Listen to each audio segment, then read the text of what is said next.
Bom dia, irmãos. Graça e paz para vocês.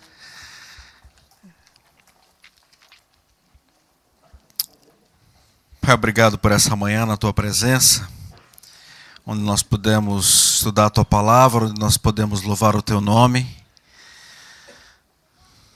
mas onde podemos ouvir um pouco mais de Ti. E eu te peço nessa manhã, Senhor, que Tu possas continuar a falar com cada pessoa aqui. Tu possas continuar a ministrar aquilo que Tu tens para nós. Somos muito carentes de Ti, Senhor, e precisamos muito que Tu ministres aos nossos corações nessa manhã. É isso que eu te peço em nome de Jesus. Amém. Jesus, em Mateus, no capítulo 16, faz uma pergunta de um texto muito conhecido. E basicamente a pergunta que Jesus faz para os discípulos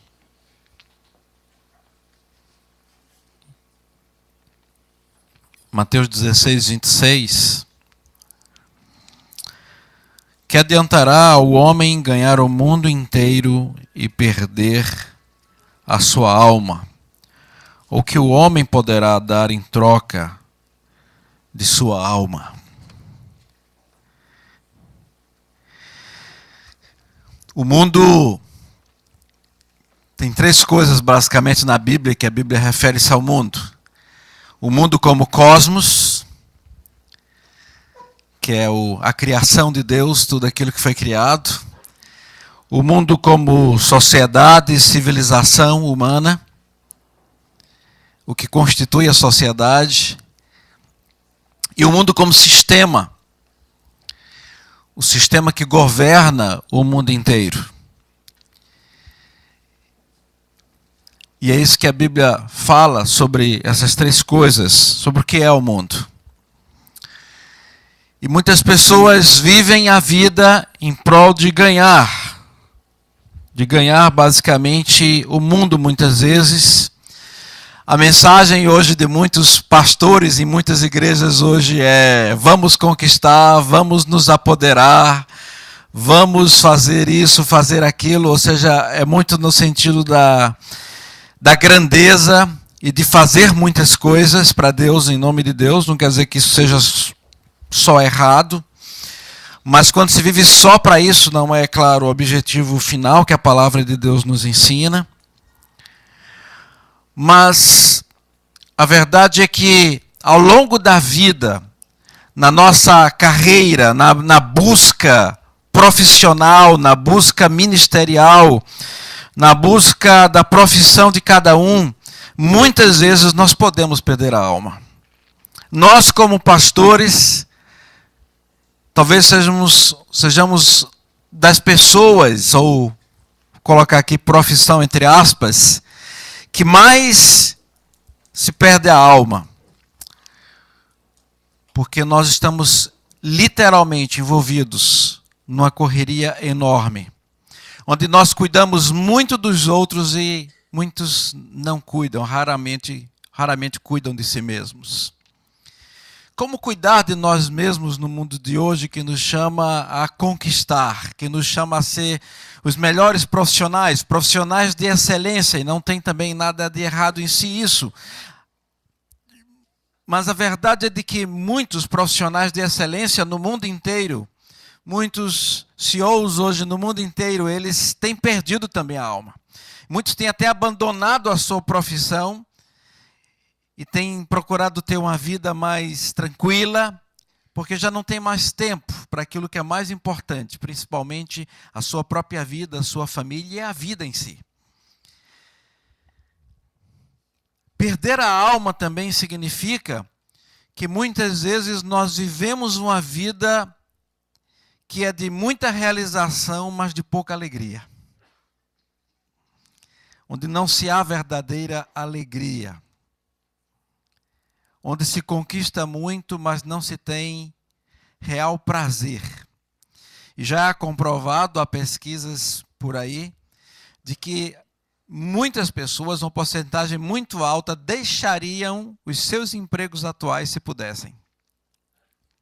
Porque a maior parte das pessoas estão insatisfeitas com seus trabalhos. Se pudessem escolher outra profissão, se pudessem fazer outra coisa na vida, fariam. Mas eu não quero me deter só nessas suposições e nessas pressuposições. Eu gostaria de olhar hoje para uma personagem e gostaria de olhar um pouquinho mais a fundo sobre a vida de Daniel. Porque para mim Daniel é alguém que é a junção da vida pública, como gostava de dizer muitas vezes o Dr. Houston para mim, a junção da vida pública com a vida privada. Como nós podemos ter uma vida, ou como diz o MacDonald no seu livro sobre a vida interior, põe a ordem no seu mundo interior, ele dizia que muitas vezes há um mundo exterior e há um mundo interior. Como nós podemos ter uma vida centrada nesses dois aspectos, vida pública e vida privada. Muitas vezes nós temos uma vida exterior, uma vida pública que é uma beleza, mas por dentro está tudo fragmentado. Como nós podemos ter essa junção? Mas antes vamos ver um filme. Eu trouxe um filme hoje para nós vermos, mais um. Não sei se já passou, talvez algum dia, talvez já passaram algum dia aqui na igreja.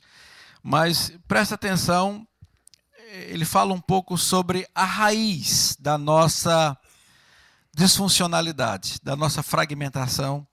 Vamos ver esse filme, então.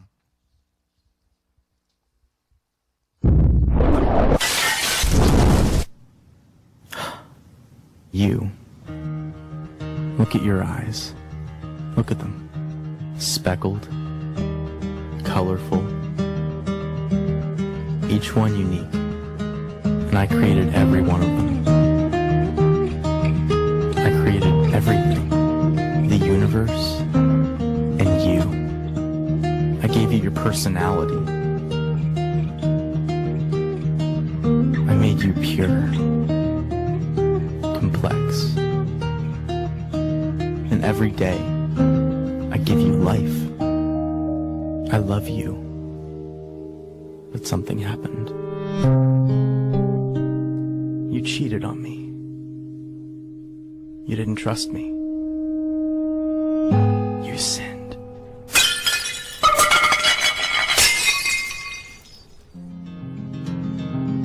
You cut yourself off from me. And although you're still alive, you were slowly dying. So you looked for other things.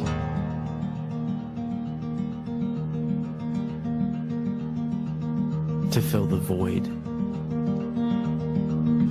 But nothing works.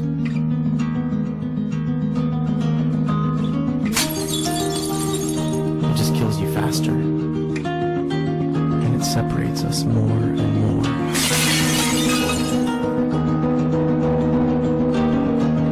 What are you searching for?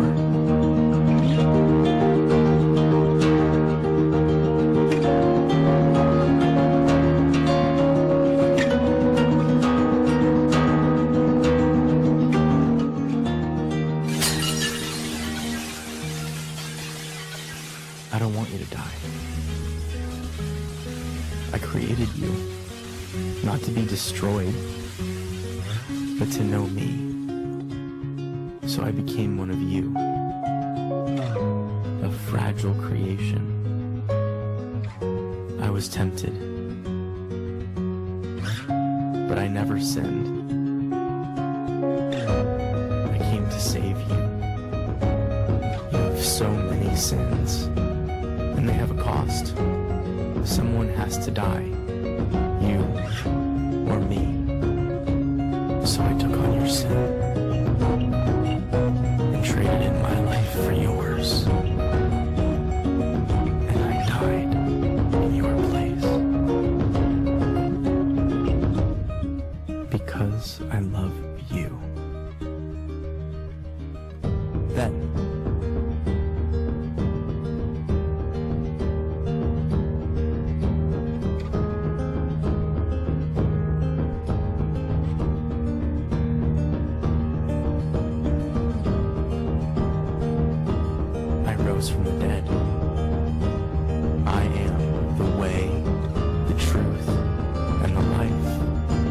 Jesus. I'm not here to condemn you. I came to bring you back to life. Rely on me. I will forgive you and give you eternal life. I love you. And I did all of this to have a relationship with you.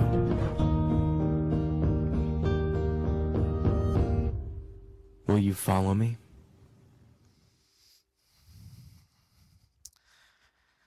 Ou seja, esse vídeo mostra que o pecado, ele matou essa relacionalidade, esse relacionamento que havia entre Deus e nós. E que aí buscamos muitas coisas. Sexo, ali mostra, né? Sexo, bebida, prazeres, a busca da felicidade. E nós não encontramos nada. E Deus nos chama, e o vídeo termina sobre isso, a um relacionamento verdadeiro. Nós não podemos nunca cuidar de nós mesmos se nós não deixarmos que Deus cuide de nós. Não esqueça disso. Jamais vamos poder cuidar de nós mesmos se não deixarmos que Deus cuide de nós. No livro de Daniel, no capítulo 1, encontramos que Daniel é levado, junto com muitos jovens, para a Babilônia. E ele e todos esses jovens que são da nobreza, eles são levados para a Babilônia, são levados para serem treinados na cultura, aprenderem a língua, viverem uma nova vida, esquecerem basicamente a vida que eles tinham em Israel. E nós conhecemos a história, algumas coisas eu vou apenas passar por cima e referir apenas, mas no capítulo 1 nós conhecemos a história. Daniel faz um voto. E o voto basicamente da vida de Daniel é dedicação a Deus. Quando ele diz que não vai comer das iguarias do rei, de que vai instituir a primeira dieta vegetariana da vida. Alguns pensam que a dieta vegetariana é nova, mas na verdade é bem antiga. Quando Daniel decide instituir essa dieta, ele está dando um recado claro. Primeiro, ele está cuidando de si mesmo, cuidando do seu corpo, cuidando da sua saúde. Ao estudar, e a estudar muito, e se tornar um dos homens mais sábios da Babilônia, ele é testado pelo rei. E a Bíblia nos diz que ele é achado junto com os seus amigos 10 vezes mais sábio, mais douto do que todos os outros. Daniel, ou seja, ele está sendo preparado para ser um dos melhores profissionais.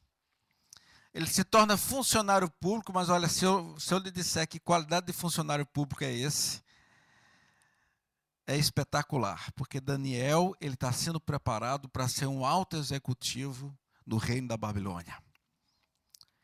Mas, acima de tudo, Daniel não esquece as suas origens. Daniel não esquece quem ele é, de que povo ele vem, qual a sua verdadeira identidade. Ao decidir comer de forma diferente, ao decidir se preparar com zelo e dedicação, isso aqui é importante. Cuidar de si mesmo não significa que você passa a ser um preguiçoso e trabalhar menos. Cuidar de si mesmo não significa que você é uma pessoa relaxada. Daniel é o contrário de tudo isso. É alguém estudioso, é alguém dedicado, é alguém que vai e faz aquilo que não apenas é mandado ele fazer, mas Daniel é o modelo da excelência. Mas, acima de tudo, Daniel tem algo que é mais profundo dentro dele, que é o seu relacionamento com Deus. E que ao longo do livro de Daniel é mostrado esse relacionamento. E claro, eu não tenho tempo para isso, mas no capítulo 6 de Daniel, na sua hora de maior provação, quando ele é jogado, está para ser jogado na cova dos leões. Quando Daniel passa toda a sua vida pública Se lembra que estou falando de vida pública e privada. Cuidar de si mesmo é ter a junção dessa vida pública e privada.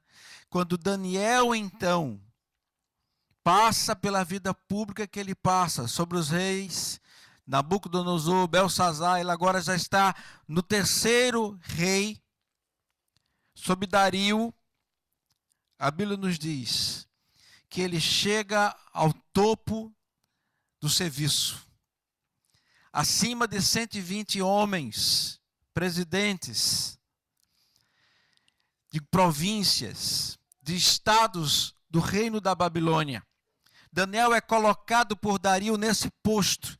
Ele chega, vamos assim dizer, ao auge da sua carreira. Ele chega ao auge da sua vida executiva, vamos assim dizer.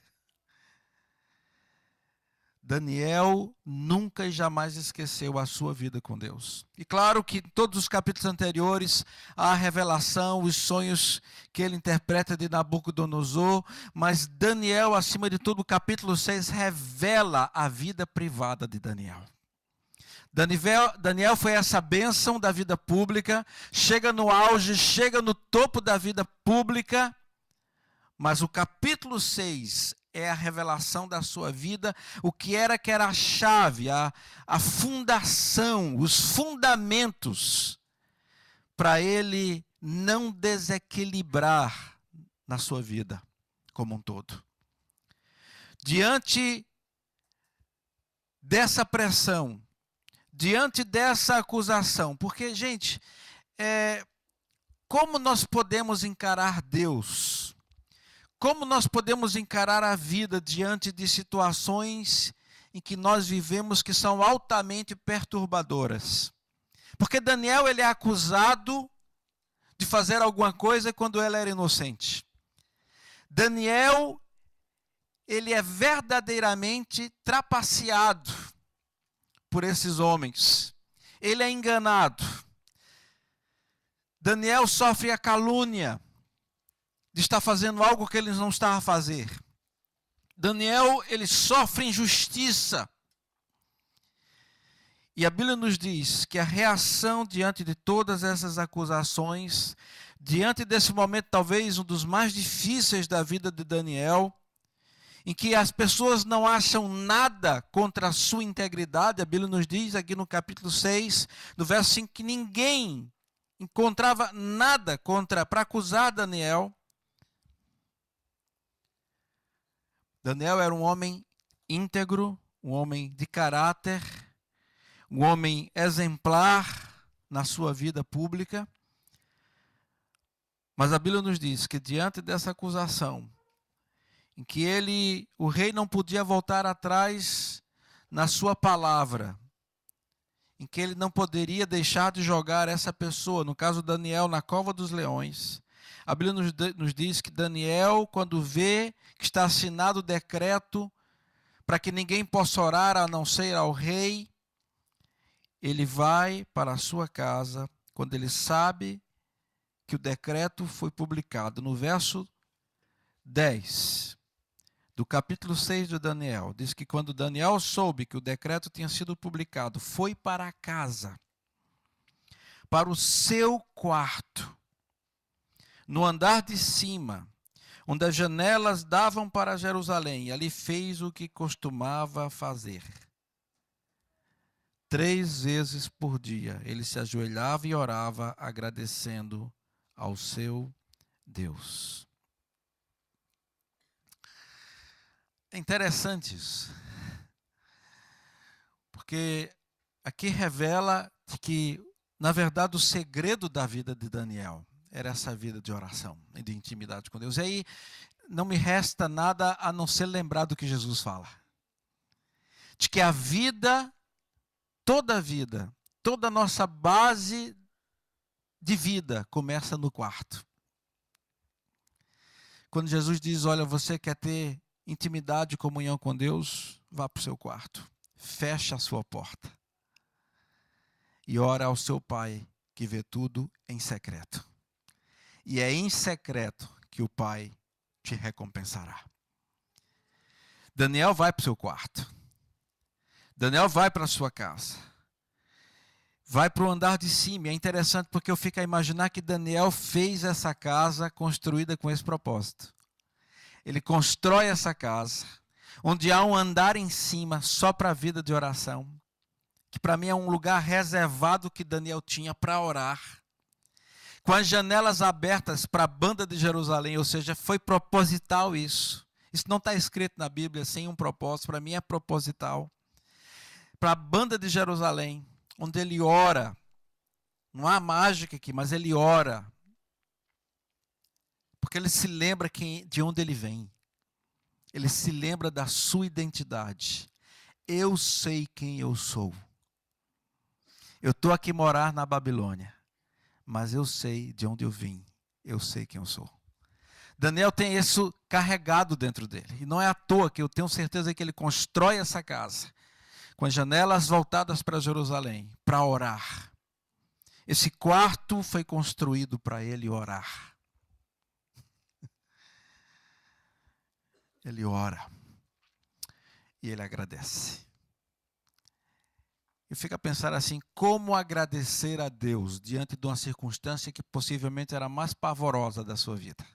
Ele sabia que ia ser jogado na cova dos leões e mesmo assim ele agradece.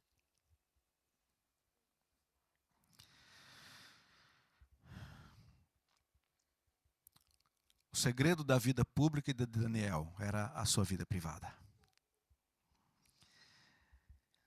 Nunca ninguém cuidou tão bem, possivelmente, da sua vida pública como Daniel, por causa da sua vida privada. Nunca ninguém conseguiu unir tão bem a vida pública e a vida privada como Daniel.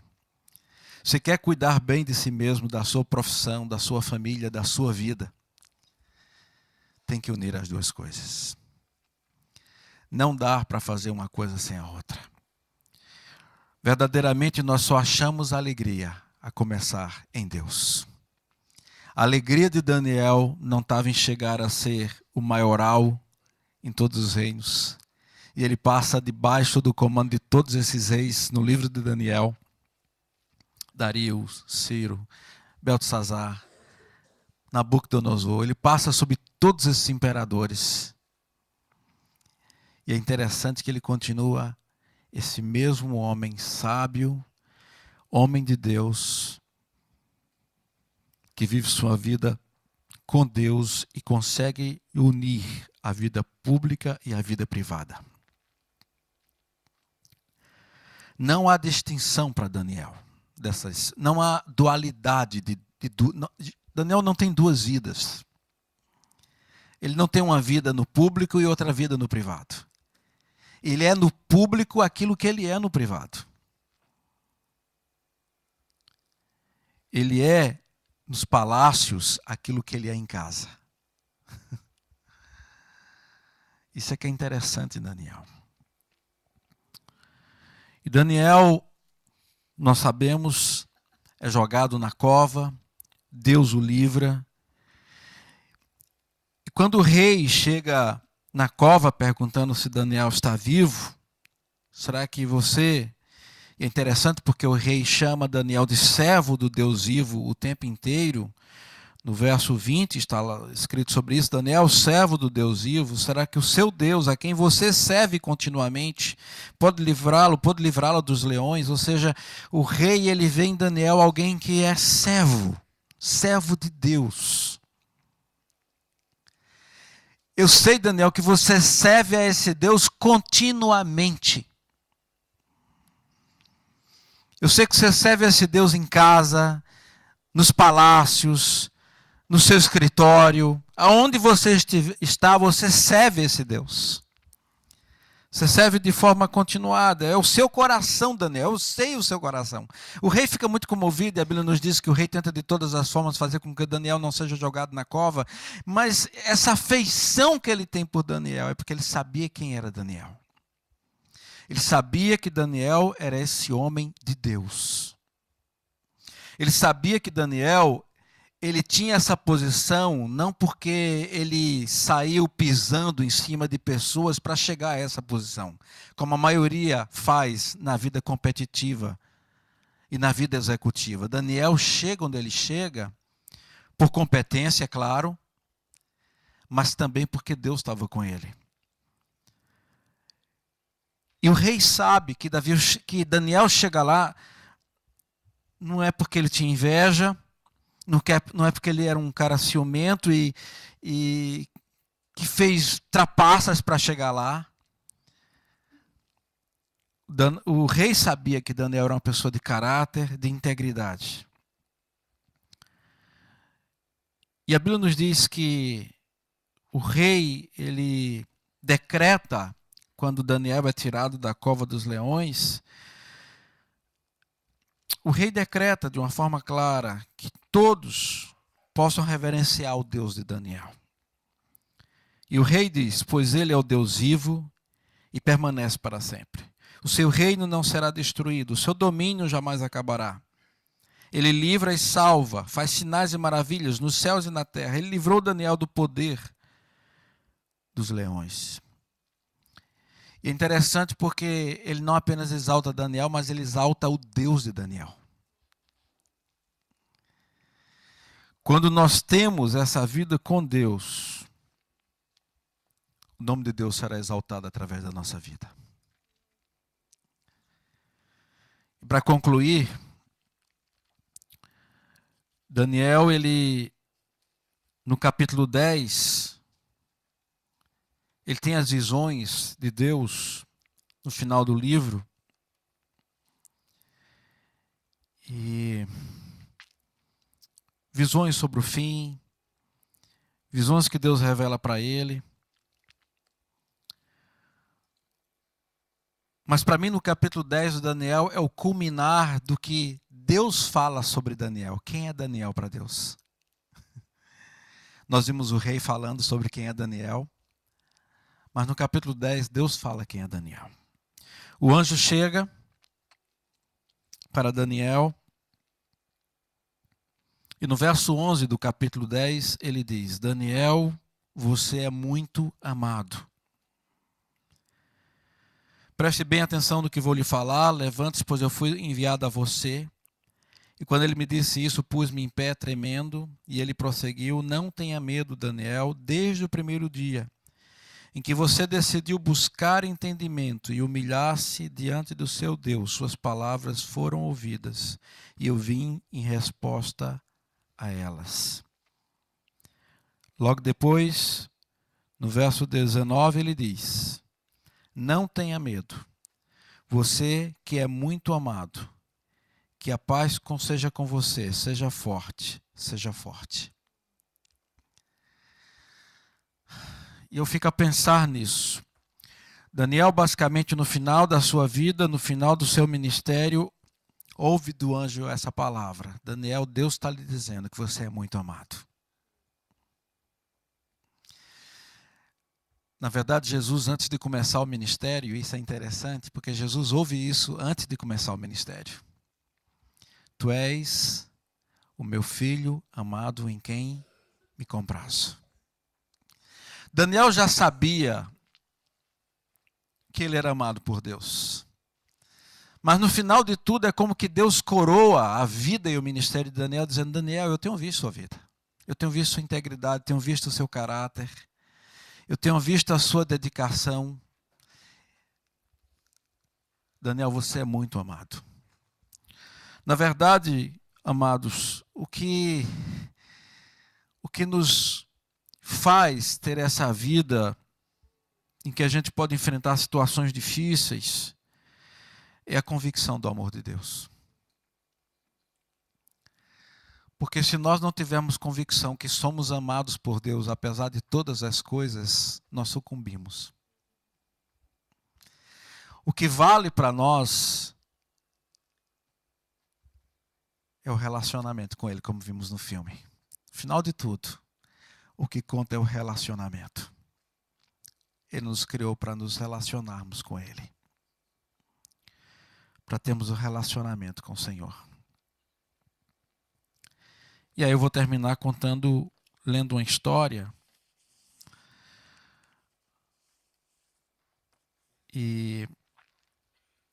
Porque é a história de de muitos executivos que tomam um passo contrário do que Daniel tomou. Talvez o Rodolfo já tenha lido essa história um dia aqui, chamado O Último Dia de Vida. Mas presta atenção nessa história. É de um empresário, que talvez seja o dia a dia de muita gente. Naquela manhã sentiu vontade de dormir mais um pouco. Estava cansado porque na noite anterior fora deitar muito tarde. Também não havia dormido bem. Teve um sono agitado, mas logo abandonou a ideia de ficar um pouco mais na cama e se levantou pensando na montanha de coisas que precisava fazer na empresa. Lavou o rosto, fez a barba correndo automaticamente.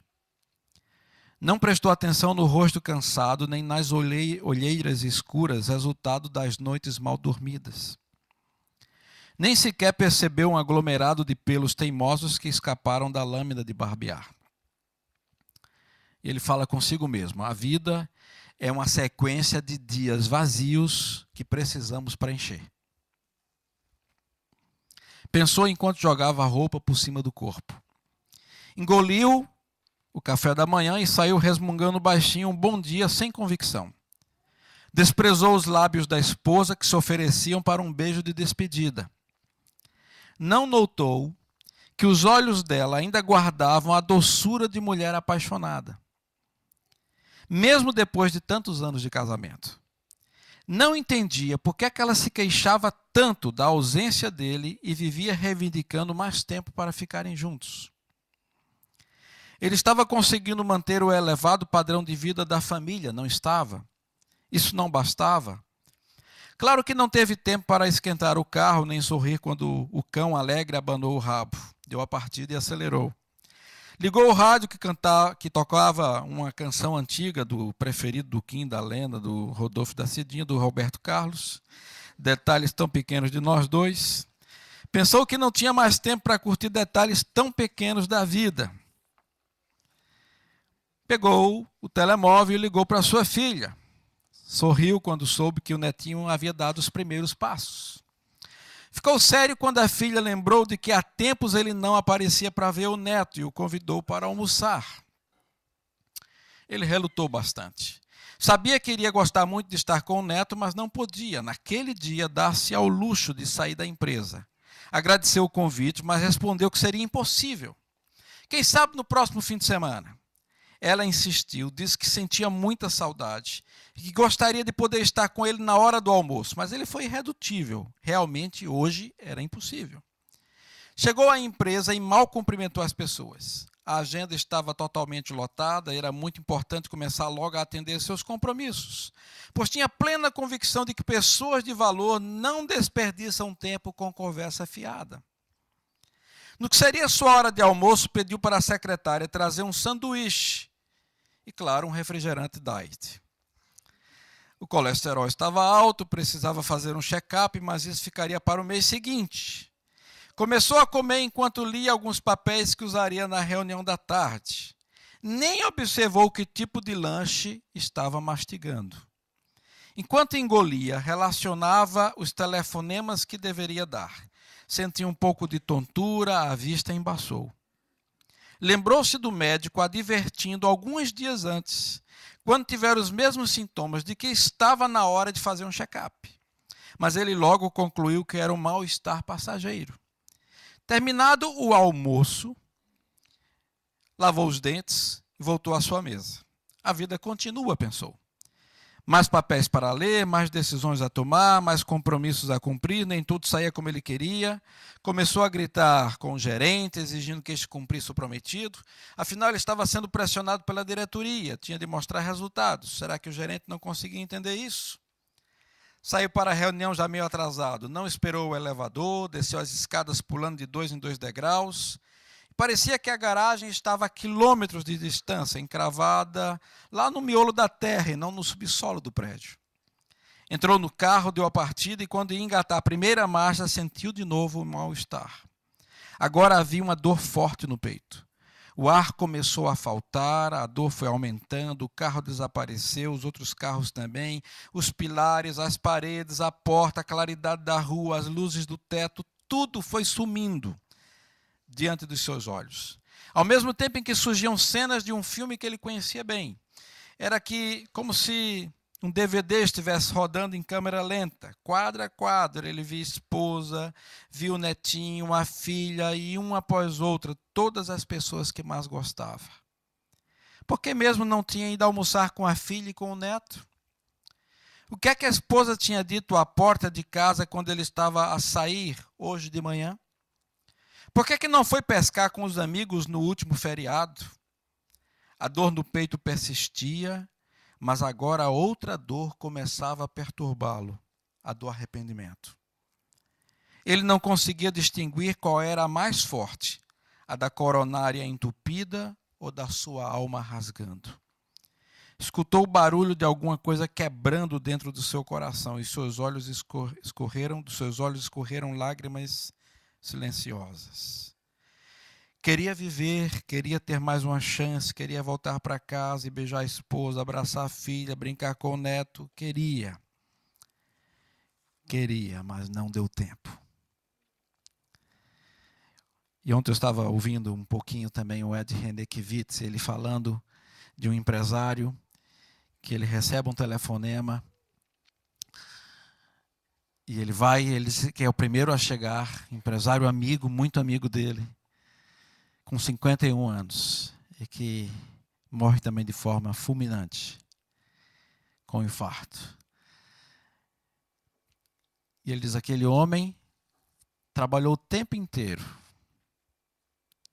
para a família, mas jamais viveu com a família.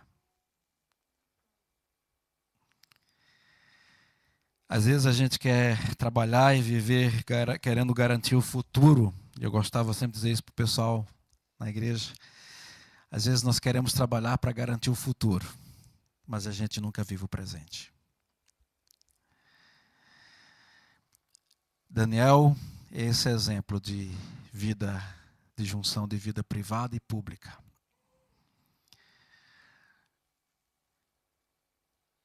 O grande segredo estava no quarto. O grande segredo de Daniel estava naquele quarto. Nunca esqueça disso. Daniel só foi quem foi pela vida que ele tinha com Deus a começar daquele quarto. Que é o grande ensino de Jesus. Tudo começa em secreto, no quarto. Você quer cuidar de sua alma? Comece a ter a vida com Deus em secreto. Para partir do secreto e do privado, você viver de sua vida pública. Pai, eu sei que não é fácil viver essa junção de vida pública e privada.